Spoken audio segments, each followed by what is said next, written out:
This pattern is called Pink Asanoha from our collection too. Asanoha is a hemp leaf in Japanese. Hemp grows strong and fast. In old days, you see children wearing kimono with Asanoha pattern.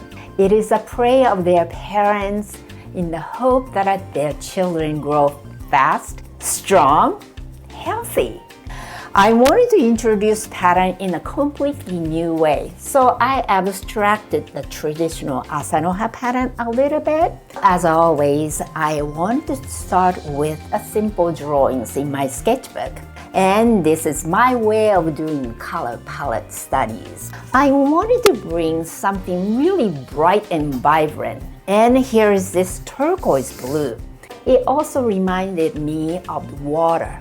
We have to have water. It sustains our lives. And so with the hope of children's well-being, I want to infuse this pattern with this vibrant turquoise water.